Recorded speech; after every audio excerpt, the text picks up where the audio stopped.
பழனி நேயர்களுக்கு வணக்கம். தமிழக அரசியல்ல இலவசம் என்பது ஒரு தவிர்க்க முடியாத சக்தியா? இல்ல சீமான் சொல்றது போல ஒரு கவர்ச்சி திட்டமா?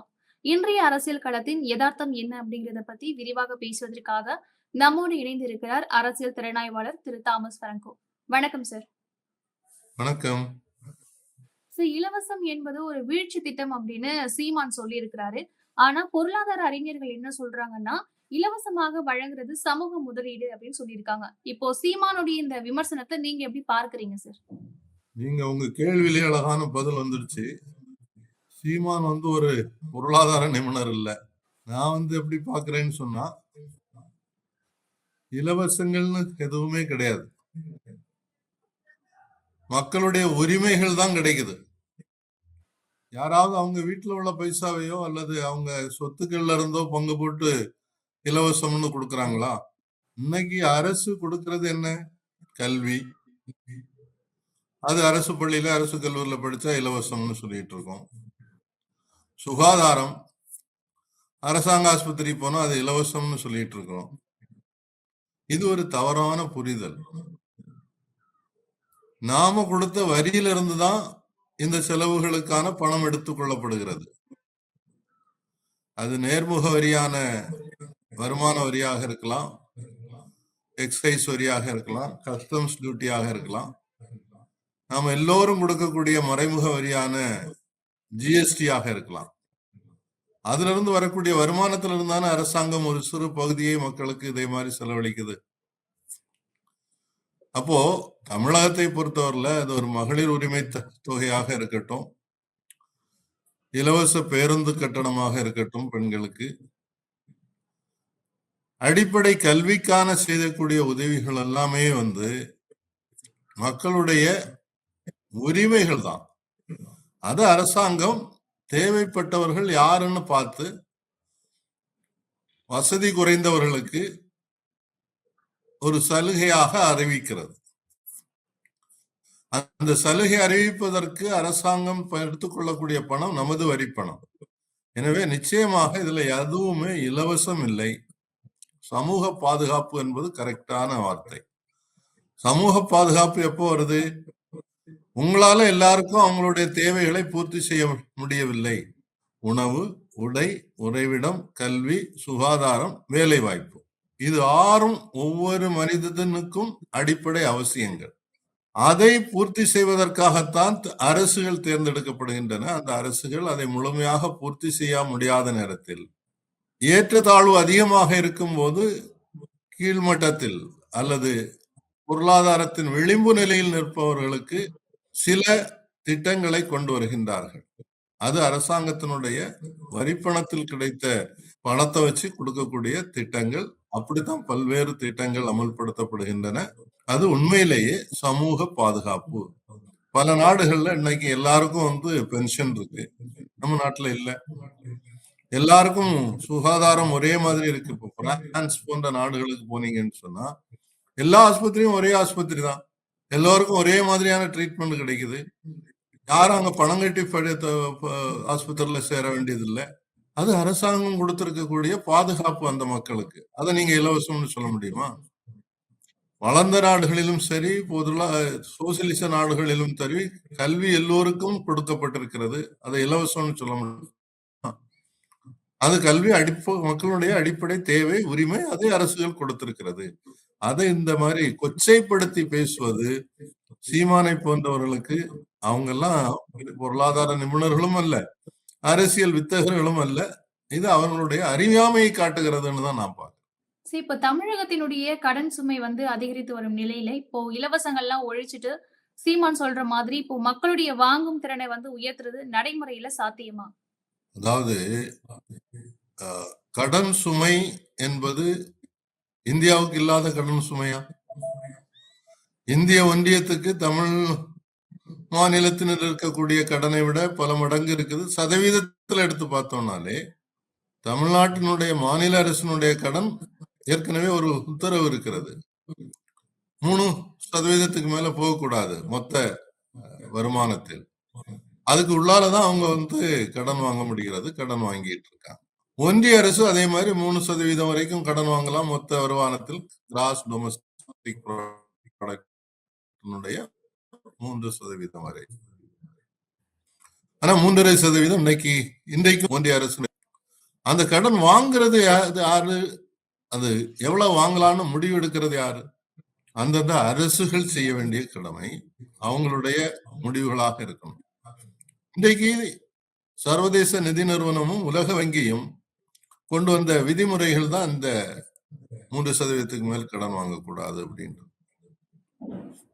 அவங்கள ஆட்டி பிடைக்கின்ற அமெரிக்காவில் அந்த சட்டம் பொருந்தவில்லை. அந்த பரிந்துரைகளை அவர்கள் ஏற்றுக்கொள்ளவில்லை. அதை விட கூடுதலாக கடன் வாங்குறாங்க. கடன் வாங்குறதுல தப்பு இல்லை. அந்த கடனை எதற்காக பயன்படுத்துகிறோம்? அடிப்படை கட்டுமானங்களுக்காக பயன்படுத்துகிறோமா?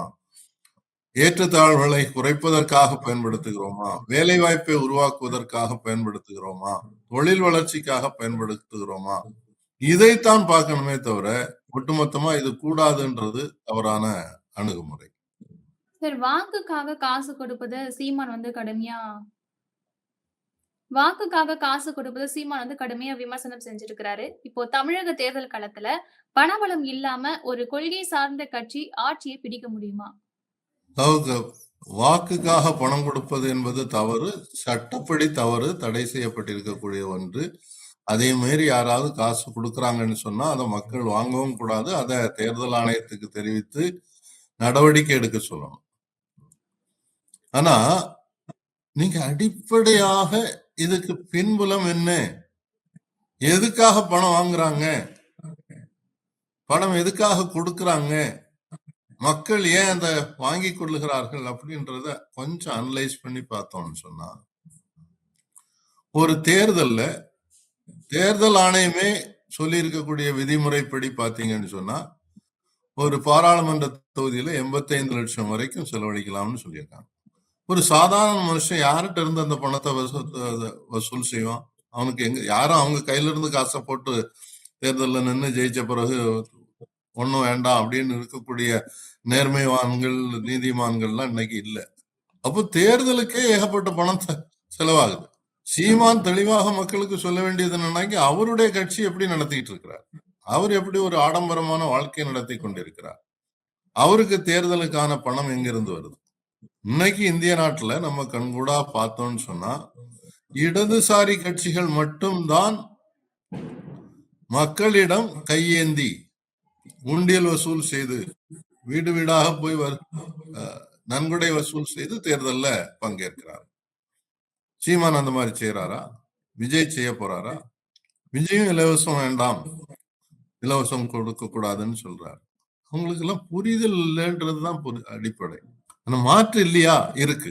ஒண்ணு, மாற்று பொருளாதாரம் தேவை. முதலாளித்துவத்திலிருந்து வேறுபட்ட ஒரு சோசியலிச பொருளாதாரம் போன்ற பொருளாதாரம் இருந்ததுன்னு சொன்னா இந்த பிரச்சனை வராது. ரெண்டாவது, மற்ற நாடுகள்ல சில நாடுகள்ல இருந்து நாம் கற்றுக்கொள்ள வேண்டியது இருக்கு. மற்ற அவங்கள பல நாடுகள்ல தேர்தலுக்கான செலவை அரசே ஏற்றுக்கொள்கிறது, தேர்தல் ஆணையமே ஏற்றுக்கொள்கிறது.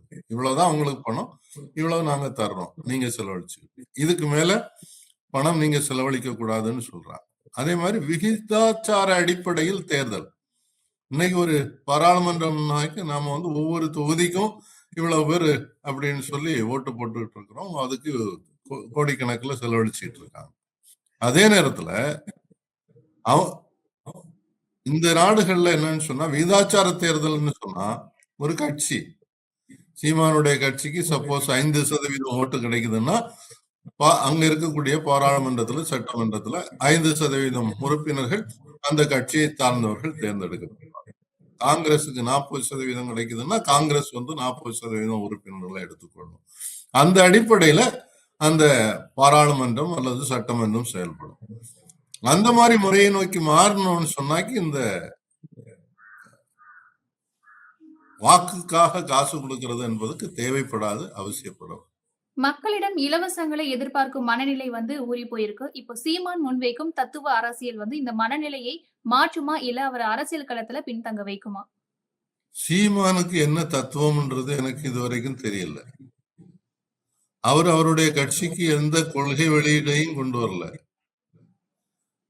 அரசியல் பற்றி அவருடைய புரிதல் நாளுக்கு நாள் மாறிட்டு இருக்கு. ஒரு காலத்துல அவரு பெரியாரை பாராட்டியவர் இன்னைக்கு பெரியாரை விமர்சித்துக் கொண்டிருக்கிறார். ஒரு காலத்துல பாரதிய ஜனதா கட்சியை விமர்சித்தவர் இன்றைக்கு அவங்களுடைய RSS கூட்டத்துல போய் கலந்து கொள்கிறார். பொருளாதாரத்தில் 2 தத்துவம் தான் இருக்கு. ஒன்று முதலாளித்துவம், இன்னொன்னு சோசியலிசம். முதலாளித்துவம் யாரிடம் வசதி இருக்கிறதோ பணக்காரர்களுக்கான ஒரு அரசியல் தான் முதலாளித்துவ கொள்கை. சொத்துக்கள் எப்பவுமே தனிநபர்களுடைய கையில் இருக்கும். ஏற்றத்தாழ்வுகள் இருக்கத்தான் செய்யும். அதுதான் இன்னைக்கு பாஜகவும் ஏற்றுக்கொள்கிறது. MS கோவால்கர் அவங்களுடைய குருக்களில் ஒருவர், அவர் தெளிவா எழுதியிருக்கிறார், பெரிய மீன் சின்ன மீனை சாப்பிடத்தான் செய்யும், அதுதான் இயற்கையின் நீதி. எல்லாருக்கும் எல்லா வசதியும் கொடுத்தாச்சுன்னாக்கி ஒரு நாட்டுல கட்டுப்பாட்டை கொண்டு வர முடியாது. அதனால சொத்துக்கள் சிலர்கிட்ட தான் இருக்கும் அப்படின்னு. அதுதான் பொருளாதாரத்தின் இந்த முதலாளித்துவ பொருளாதாரத்துக்கும் அதுதான் அடிப்படை. நேர்மாறாக இருக்கக்கூடியதுதான் சோசியலிச பொருளாதாரம். சோசியலிச பொருளாதாரத்தில் எல்லோருக்கும் எல்லாம் சொந்தம், எல்லோருக்கும் கல்வி, எல்லோருக்கும் சுகாதாரம், எல்லோருக்கும் வேலை வாய்ப்பு, எல்லோருக்கும் உறைவிடம், போதுமான ஓய்வு உட்பட இருக்கணும்ன்றது சோசியலிச பொருளாதாரம். அதை ஒரு காலத்துல இந்தியாவில் அது போன்ற ஒரு சூழல் இருந்ததாக சொல்கிறார்கள். அதுதான் நம்ம காவியங்கள்ல படிச்ச கொள்வோரும் இல்லை கொடுப்போரும் இல்லை என்ற சமுதாயம். பிச்சை போடுறவனும் இல்லை, பிச்சை வாங்குறவனும் இல்லை, அப்படி ஒரு சமுதாயம் இருந்திருக்கிறது. அத பொருளாதார தத்துவங்களில் பிரதான பொதுவுடைமை சமுதாயம்னு சொல்றாங்க. பொதுவுடைமை சமுதாயத்தில் சொத்துக்கள் எல்லோருக்கும் சமம், எல்லோருக்கும் அவங்களுடைய தகுதிக்கேற்ற வேலை வாய்ப்புகள், படிப்பு வசதி இதெல்லாம் இருக்கும். அதை அமுல்படுத்துவதில் சில நாடுகளில் பெரிய வெற்றியை கண்டார்கள்.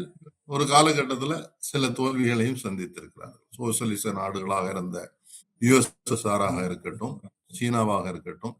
சீனா இன்றைக்கும் சோசியலிச நாடுன்னு தான். கியூபா ஒரு சோசியலிச நாடு, ஒரு குட்டி நாடு.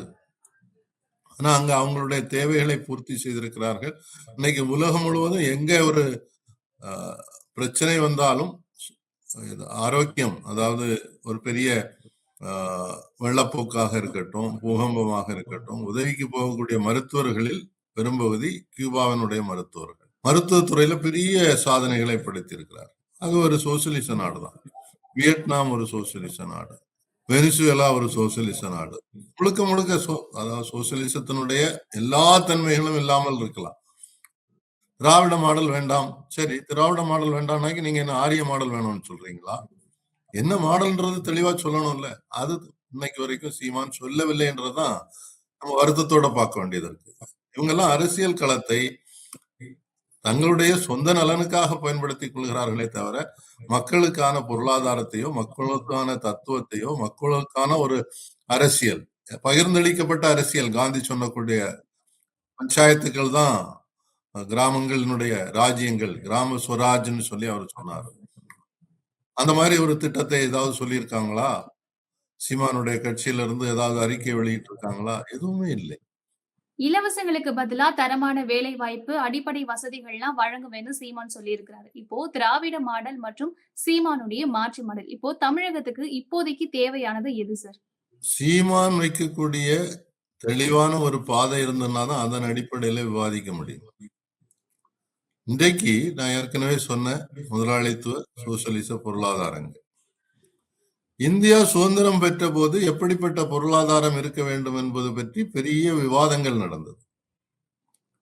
நமக்கு 1947 சுதந்திரம் கிடைச்சது. 1917 சோவியத் புரட்சி. அந்த புரட்சியை பார்த்து பாரதி எழுதினார், ஜாரனும் கொடுங்கோலன் வீழ்ந்தான், ஓஹோவென இழந்தது ருஷ்ய புரட்சி அப்படின்னு சொல்லி. அந்த புரட்சியை பற்றி நிறைய படித்தவர் நெஹ்ரு. பண்டிட் ஜவஹர்லால் நெஹ்ரு அவர்கள் அவருடைய புத்தகங்களில், அவருடைய மகளுக்கு எழுதிய கடிதங்களில் இதை பற்றி எல்லாம் நிறைய விவரித்து சொல்லியிருக்கிறார். அப்போ அவர் கடைசியில எடுத்த முடிவு என்னன்னா, அந்த ஆட்சியில் இருந்தவர்கள் அவர் சோசியலிச பொருளாதாரத்தை நோக்கி போகலாம் என்று நினைத்திருந்தால் கூட பெரும்பான்மையானவர்கள் முதலாளிகளும் சேர்ந்திருந்ததுனால ஒரு கலப்பு பொருளாதாரம் என்ற ஒன்றை கொண்டு வந்தாங்க. முதலாளித்துவத்தினுடைய சில தன்மைகளும் இருக்கணும், அதே மாதிரி சோசியலிசத்தினுடைய தன்மையும் இருக்கணும். சோசியலிசத்தினுடைய தன்மையாகத்தான் 5 ஆண்டு திட்டங்களை கொண்டு வந்தார், பொதுத்துறைகளை நிறுவனங்களை கொண்டு வந்தார், பொதுத்துறை நிறுவனங்கள் இந்த நாட்டின் நவீன கோவில்கள் என்று சொல்லி வர்ணித்தார். அதே நேரத்தில் அவர் செய்ய தவறியது சோவியத் ரஷ்யாவுல சீனாவுல செய்த ஒரு மிக முக்கியமான விஷயம் வந்து நிலச்சேர்தல். நிலம் எல்லோருக்கும் சொந்தம் என்பதை உறுதிப்படுத்த நேரு தவறினார். அதனாலதான், ஏன்னா அவரு பார்த்தது வந்து ஒரு கலப்பு பொருளாதாரம். முதலாளிகள்கிட்ட இருக்கிறது முதலாளிகள் வச்சுக்கிடட்டும், முதலாளிகள் அதை பயன்படுத்துவாங்க, அதுவும் வளர்ச்சிக்கு பயன்படுவதாக இருக்கணும். ஆனா துரதிர்ஷ்டவசமாக இன்றைக்கு பெரிய முதலாளிகள் வந்து அவங்களுடைய லாபத்தை தான் கணக்கில் எடுத்துக் கொள்கிறார்களே தவிர இந்த நாட்டினுடைய வளர்ச்சியை, சமூக நீதியை அவங்க என்னைக்குமே யோசித்ததில்லை. சில விலக்குகள் இருந்தது. இப்ப இருக்கக்கூடிய டாடா இல்ல, முன்னால இருந்த டாடா, இப்ப இருக்கிறவருடைய மூதாதையர், அவர் வந்து அவங்க சொத்தினுடைய எந்த வருமானம் வந்தாலும் அதுல ஒரு பகுதி வந்து கட்டாயமாக சமூக சேவைக்குன்னு ஒதுக்கி வச்சாங்க. ஐஐடிகள் தொடங்குறதுக்கு உதவுனாங்க. இந்தியன் இன்ஸ்டிடியூட் ஆஃப் சயின்ஸ் தொடங்குறதுக்கு உதவி செய்தாங்க. ஆனால் ஒரு நாட்டினுடைய வளர்ச்சிக்கு அடிப்படை கட்டுமானம் தேவைன்றது மாற்று கருத்தே கிடையாது. ஆனா அந்த அடிப்படை கட்டுமானத்தை எப்படி கொண்டு வர போறோம்? அரசாங்கம் ரோடு போடணுமா, இல்ல இந்த பப்ளிக் பிரைவேட் பார்ட்னர்ஷிப் அப்படின்னு சொல்லி தனியாருக்கு நம்ம சாலைகள் எல்லாம் தாரை வார்த்து கொடுத்து ஒரு 50 கிலோமீட்டருக்கு ஒரு தடவை நம்ம டோல் கேட்டுக்கிட்டே இருக்கோம். அதுல எது நல்லதுன்னு சொல்லி சீமான் சொல்லணும்ல. என்ன பொறுத்தவரையில அரசாங்கம் அடிப்படை கட்டுமானங்களான சாலை, போக்குவரத்து, ரயில் போக்குவரத்து, விமானத்துறை, கப்பல் துறை, இது எல்லாமே ஒன்றிய அரசாங்கத்தினுடைய கட்டுப்பாட்டுல தான் இருக்கணும். கல்வி நிறுவனங்கள் அரசாங்கத்தினுடைய கட்டுப்பாட்டுல இருக்கணும். ஆஸ்பத்திரிகள் அரசாங்கத்தினுடைய கட்டுப்பாட்டுல இருக்கணும். அப்படி இருந்தான்னு சொன்னாதான் ஏற்றத்தாழ்வுகள் அதிகமாக இருக்கக்கூடிய இந்த நாட்டுல கீழ்மட்டத்தில் இருக்கக்கூடிய விளிம்பு நிலையில் இருக்கக்கூடிய மக்களுக்கு அவர்களுடைய தேவையும் பூர்த்தி செய்ய முடியும். இல்லைன்னு சொன்னா அந்த லாபம் எல்லாம் ஒரு சிலருடைய கையில குவிந்து கொண்டிருக்கும். அதான் இன்னைக்கு கண்கூடா அந்த நாட்டுல பார்த்துட்டு இருக்கோம். அதானிக்கும் அம்பானிக்கும் ஏன் இவ்வளவு சதவீத வளர்ச்சி வருகிறது, இவ்வளவு சதவீத லாபம் கிடைக்கிறது? ஒரு ஒன்றிய அரசத்துல ஆட்சியில் இருக்கக்கூடியவர்களுடைய முழு ஆதரவு இருக்கிறதுனால. அதை பற்றி ஏதாவது விமர்சிக்கிறாரா சீமான்? அதை பற்றி கேள்வி கேட்கணும்ல. மாற்று பொருளாதாரம்னா எதுன்றதை அவர் சொல்லணும்ல, அது சொல்லல. இதுதான் அவரை பற்றி வருத்தத்தோட பார்க்க வேண்டியது. சொந்த கட்சிக்காரர்களே காசு கொடுத்தாதான் ஓட்டு போடுற நிலைமை வந்து இப்போ வந்திருக்குன்னு சொல்லி சீமான் வேதனையோடு சொல்லி இருக்கிறாரு. இது ஜனநாயகத்தின் வீழ்ச்சியா இல்ல திராவிட கட்சிகளின் தேர்தல் மேலாண்மையின் திறனா சார்? அதாவது சீமானுடைய கட்சிக்கு அது முழுமையாக பொருந்தும். அவரு கூட இருக்கிறவங்களும் தேர்தல் நேரத்துல காசு கேட்கிறாங்க. போட்டி போடுறவருக்கும் அவரு காசு கொடுக்க வேண்டியது இருக்கு. தேர்தலில் வேலை செய்யறவங்களுக்கும் காசு கொடுக்க வேண்டியது இருக்கு. அதே நிலைமை நான் ஆரம்பத்துல சொன்ன கம்யூனிஸ்ட் கட்சிகளை தவிர எல்லா கட்சிகளுக்கும் இருக்கு. அது திமுகவா இருக்கலாம், காங்கிரஸா இருக்கலாம், அண்ணா திமுகவா இருக்கலாம். எல்லாமே காசு கொடுத்தாதான் வேலை நடக்கும்ன்றதுதான். ஏன்னா அதுல ஊழியர்களாக வரக்கூடியவங்க என்ன எதிர்பார்க்காங்க? என்னுடைய பிழைப்புக்கு என்ன வழி? அவங்களுக்கு எல்லாம் நல்ல வேலை இருந்து ஒரு நல்ல வருமானம் இருந்தாச்சுன்னு சொன்னா ஒரு பொழுதுபோக்கு மாதிரி சாயங்கால நேரத்துல அரசியல்ல தலையிடுவாங்க, அரசியல் பற்றி விவாதிப்பாங்க, தேர்தல் பிரச்சாரத்துக்கு போவாங்க. வேலையே இல்லாதவன் இதை ஒரு வாய்ப்பா பயன்படுத்தி அதுல இருந்து எனக்கு ஒரு வருமானம் கிடைக்கட்டும், அந்த குறைந்தபட்ச காலத்திலயாவது காசு கிடைக்கட்டும் அப்படின்னு எதிர்பார்க்கறதா இன்னைக்கு இருக்குது. அப்போ அதுக்கு நாம மாற்று வழின்னு சொல்லும் போது இன்றைக்கு உலக நாடுகள்ல நான் சொன்ன அந்த 2 அடிப்படையாக கொண்ட முதலாளித்துவம், சோசியலிசம், அதனுடைய பல்வேறு வடிவங்கள் உருவாகி இருக்கிறது. இன்னைக்கு சின்ன நாடுகளாக இருந்தாலும் சரி, அந்த நாடுகள் பொதுவா அந்த ஸ்காண்டினேவியன் கண்ட்ரிஸ்னு சொல்லுவோம், பின்லாந்து, டென்மார்க், நார்வே, இது போன்ற நாடுகளில் சோசியல் டெமோக்ரஸி என்ற ஒரு கான்செப்டை பயன்படுத்துறாங்க. ஜனநாயகம், சோசியலிசம் ரெண்டுத்துக்கும் முக்கியத்துவம். சீனாவை பற்றி விமர்சிக்கும் போது அங்க போதுமான ஜனநாயகம் இல்லைன்னு சொல்லுவாங்க. ஆனா நான் சீனாவுக்கு போயிருக்கிறேன். அங்க வந்து அடிப்படை வசதிகளா இருக்கட்டும், கல்வியாக இருக்கட்டும், தொழில்நுட்பங்களாக இருக்கட்டும், ஓய்வாக இருக்கட்டும், வேலை வாய்ப்புகளாக இருக்கட்டும், பல்வேறு பொழுதுபோக்குக்கான அம்சங்களாக இருக்கட்டும், நமக்கும் அவங்களுக்கும் ஒரு 100 ஆண்டு வித்தியாசம் இருக்கு. அவ்வளவு வளர்ச்சியை எட்டி இருக்கிறார். அப்போ நான் சொல்றது பின்லாந்து போன்ற நாடுகள், கல்வியிலே உலகத்திலே மிக தரமான கல்வி கொடுக்கிறது பின்லாந்துன்னு சொல்றாங்க. டென்மார்க்ல, நார்வேல அதே மாதிரி வருமானத்துல வருமானம் உங்களுக்கு கூட கூட நிறைய நீங்க டாக்ஸ் கொடுக்கணும். ஆனா அரசாங்கம் உங்களுடைய அடிப்படை தேவைகளை பூர்த்தி செய்து கொள்ளுது. பிரான்ஸ் நாட்டுல வந்து அது ஒரு சோசியலிச பொருளாதாரம் அல்ல. ஆனா பிரான்ஸ்ல பாரிஸ் நகரத்தை தவிர வெளியில நீங்க எங்க பயணம் செய்தாலும் அந்த பொது பேருந்துகள், பொது ரயில் நிலைய இருக்குது. அதுல நீங்க டிக்கெட்டே வாங்க வேண்டியது இல்லை. அப்படி மாற்று பொருளாதாரங்கள் இருக்கிறது. இப்போ அமெரிக்காவுல நியூயார்க்ல தேர்தலில் வெற்றி பெற்ற மேயர் வேட்பாளராக வெற்றி பெற்ற ஜொரான் மம்தானி அவர் வைக்கக்கூடியது டெமோக்ராட்டிக் சோசியலிசம் என்ற ஒரு இதை முன்வைக்கிறார். இது பல இடங்கள்ல விவாதிக்கப்படுகிறது. அதாவது மக்களுக்கு அடிப்படையான ஜனநாயகம் கீழ இருந்து அவங்க முடிவெடுக்கக்கூடிய அதிகாரம் இருக்கணும். இதைத்தான் காந்தி சொன்னது போல அடிப்படையான ஒரு நாட்டினுடைய சுதந்திரம் என்பது யாரு கையில இருக்கணும்னா கீழ்மட்டத்துல இருக்கக்கூடிய மக்கள் கையில இருக்கணும். அந்த மக்களுக்கு அடிப்படை தேவைகளை பூர்த்தி செய்யணும். அவங்களுக்கான கட்டமைப்பாகத்தான் உள்ளாட்சி அமைப்புகள், கிராம பஞ்சாயத்து, நகர பஞ்சாயத்து, கார்பரேஷன் இதெல்லாம் உருவாக்கணும். அவங்களுக்கு போதுமான அதிகாரங்களையும் பதவிகளையும் கொடுக்கணும். நாம சென்னை மாநகராட்சி ஒரு பெரிய மாநகராட்சி. ஆனா அதை நீங்க வந்து லண்டனோட ஒப்பிட்டு பாத்தீங்கன்னா அங்க இருக்கக்கூடிய அதிகாரங்கள் இங்க கிடையாது. லண்டன்ல வந்து காவல்துறை யாரு கட்டுப்பாட்டுல இருக்குதுன்னு சொன்னாக்கி மேயருடைய கட்டுப்பாட்டுல இருக்கு. காவல்துறைக்கும் அதுக்கும் சம்பந்தமே கிடையாது. அது மாநில அரசனுடைய கட்டுப்பாட்டுல இருக்கு அல்லது ஒன்றிய அரசனுடைய கட்டுப்பாட்டுல இருக்கு. இப்ப அந்த மாதிரி வித்தியாசங்கள் நிறைய இருக்குது. அப்ப நாம மாற்று பாதைகள்னு சொல்லும் போது இன்றைக்கு மக்கள் ஜனநாயகம், மக்களுடைய பங்கேற்புடன் நடக்கக்கூடிய அரசு, மக்களுக்கு போதுமான அடிப்படை வசதிகள், இது எல்லாமே ஐக்கிய நாடுகள் ஸ்தாபனம் சொன்னதான் நான் சொல்றேன். அவங்க தெளிவாக ஒரு மனிதனுக்கு தேவை, வாழ்வாதாரத்துக்கு என்ன தேவைன்னும் போது உணவு, உடை, உறைவிடம், கல்வி, சுகாதாரம், வேலைவாய்ப்பு, போதுமான ஓய்வு, இப்படி 7 அம்சங்களை சொல்லியிருக்கிறாங்க. அதை கொடுக்கக்கூடிய ஒரு பொருளாதாரத்தை, அரசியலை உருவாக்குவதுதான் மாற்று வழியாக இருக்கும். தூய்மையான அரசியல் கொள்கை கோட்பாடுன்னு பேசுறவங்க எல்லாம் அதிகாரத்துக்கு வரதில்ல, பணபலம் இருக்கிறவங்க மட்டும் தான் வெற்றி பெறாங்க அப்படின்னு சீமான் சொல்லியிருக்கிறாரு. இப்போ இந்திய அரசியல்ல இந்த மாதிரியான ஒரு நிலைமையை சீமானால உடைக்க முடியுமா சார்? சீமானுக்கு அதை உடைப்பதற்கான ஒரு கொள்கை நிலைப்பாடு இல்லை. அவர் ஒரு தூய்மையான அரசியல் செய்யவில்லை. ஆண் பெண் சமத்துவத்தில் அவருடைய கொள்கை கோட்பாடு என்ன? அவர் திருமணமான செய்தவருக்கு என்ன நிலைமை வந்தது? வழக்காடு மன்றத்தில் போய் என்ன மாதிரி வார்த்தைகள் பேசினாரு? பெண்கள் மேல அவர் என்ன மரியாதை வைத்திருக்கிறார்? அவருக்கு ஆதரவாக பெண்களை வந்து போராட வைக்கிறார். இது தூய்மையான அரசியலா? ஒவ்வொரு சட்டமன்ற தேர்தலையும், பாராளுமன்ற தேர்தலையும் சீமானுடைய கட்சியும் பல லட்சங்களை பயன்படுத்துகிறது. அது தூய்மையான அரசியலா? அது தூய்மையான அரசியல் கிடையாது. அப்படிப்பட்ட ஒரு தூய்மையான அரசியலை கொண்டு வருவேன்னு சொல்லிதான் ஒரு பெரிய போராட்டங்கள்லாம் நடத்தி மன்மோகன் சிங்க தோற்கடிச்சு டெல்லியில அரவிந்த் கெஜ்ரிவால் வந்தாரு, ஆம் ஆத்மா பார்ட்டி. இன்னைக்கு அவர் ஆட்சியில் தொடரலையே. அவரால் தூய்மையான அரசியலை கொடுக்க முடியலையே. ஏன்? நீங்க அடிப்படையாக பொருளாதார கட்டுமானத்தில் ஒரு மாற்றம் கொண்டு வராமல் முதலாளிகள் கையில எல்லா அதிகாரத்தையும் கொடுத்து வச்சுட்டு நீங்க தூய்மையான அரசியல் நடத்துவது என்பது சாத்தியமே கிடையாது.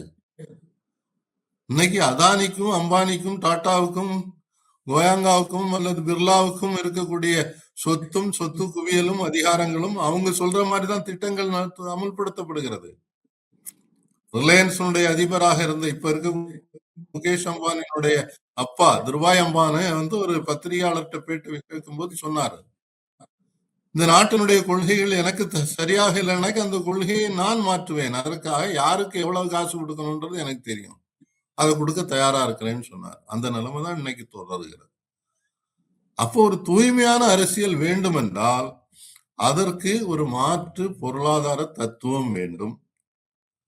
அதிகார பரவலோடு கூடக்கூடிய நான் சொன்ன காந்தியினுடைய வழிபாதையில் இருக்கக்கூடிய உள்ளாட்சி அமைப்புகள் வலுவாக வேண்டும். கேரளாவில் அது இன்னைக்கு உள்ளாட்சி அமைப்புகள் மற்ற எல்லா மாநிலங்களை விட சிறப்பாக செயல்படுகிறது, பாராட்ட வேண்டியது இருக்கு.